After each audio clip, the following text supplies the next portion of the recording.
ইদানিং একটা কথা আমরা শুনতেছি, সেটা হলো কারা নাকি জান্নাতের টিকিট বিক্রি করতেছে। আরে ওটা কথা শুনতেছি না আমরা, কারা নাকি জান্নাতের টিকিট বিক্রি করতেছে। এই কথাটা শোনা যায়, এর প্রমাণ কোথায়? এই কথাটা শুধু শোনা যায়, মুখ জায়গাতে শুনেছি জান্নাতের টিকিট বিক্রি করে হুজুররা। একটা হুজুর, একজন বক্তা আপনি আমার দেখাই দেন। এখন তো সোশ্যাল মিডিয়ার যুগ, তাই না ভাই? মিডিয়ার ভিতরে একটা জায়গা থেকে প্রমাণ আপনি আমার দেখাই দেন, অমুক জায়গায় অমুক নেতা বলেছে আমাদের ভোট দিলে জান্নাতে যাওয়া যাবে। একটা জায়গায় দেখাই দেন, একটা জায়গায় দেখাই দেন, একটা জায়গায় দেখাই দেন।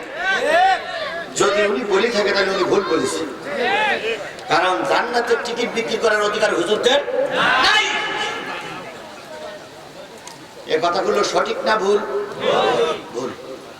আচ্ছা, খালেদা জিয়া মারা গেছে না বেঁচে আছে? এখন সোশ্যাল মিডিয়ায় গেলে একদল বলতেছে উনি নাই, বলতেছে না 29 তারিখের পরের তো উনি নাই, এরকম লিখতেছে না। তাহলে পক্ষের লোক আর বিপক্ষের লোক, সঠিক লোক আর বেঠিক লোক, একদল লেখা লোক তো আছে, আছে না, যে বলতেছে খালেদা জিয়া নাই। তাহলে একদল লেখা লোক তো আছে। তাহলে আপনারা যা প্রচার করতেছেন হুজুররা জান্নাতের টিকিট বিক্রি করেছে, বিপক্ষের লোক প্রচার করুক, সেটা তো দেখাই যায়। সে বেলায় কি বলবে জানেন? অমুক জায়গায় শুনেছি, অমুক লোক বলেছিল। এই ছাড়া সঠিক দলিল নেই যে জান্নাতের টিকিট হুজুররা বিক্রি করতেছে। তবে হুজুররা জান্নাতের টিকিট বিক্রি করে না, হুজুররা জান্নাতে যাওয়ার পথ দেখায়। আমরা জান্নাতের টিকিট নিয়ে এখানে বসি না, আমরা জান্নাতে যাওয়ার পথ দেখাচ্ছি।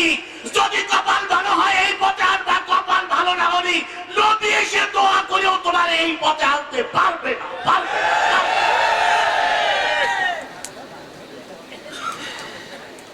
সুতরাং নবীরে ভালোবাসলে জীবনের সব গুণা কি, অথচ দুঃখ লাগে নবীর ভালোবাসার জন্য আমার সমাজে খুব বেশি কাজ হয় না। আজকে ম্যাডাম অসুস্থ, উনি শুধু বিএনপির নেত্রী নয়, উনি বাংলাদেশের 3 বারের প্রধানমন্ত্রী।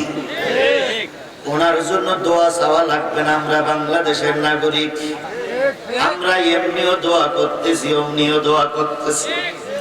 কিন্তু দুঃখ লাগে কিছু কিছু নেতাদের কারণে। সেদিন দেখলাম টাঙ্গাইলে একটা দোয়ার অনুষ্ঠান হচ্ছে, টাঙ্গাইলের 2 আসন না 3 আসন আমি অল্পক্ষণ দেখলাম, একজন এমপি পদপ্রার্থী, তাকে প্রধান অতিথি বানানো হয়নি, এই জন্য দোয়ার অনুষ্ঠান সে করতেই দেয়নি। বলতেছে আমার অতিথি বানালি তো দোয়া করতে দেব না। তাহলে নিজের দলের লোকেরা দোয়া করতে যাচ্ছে না, আর আমার জামাত ইসলামের আমি দোয়া করতেছে না, করতেছে না। শিবিরের গোলাবান দোয়া করতেছে কি করতেছে না? গত শুক্রবারে গোটা বাংলাদেশের সব মসজিদের সব হুজুররা দোয়া করেছে।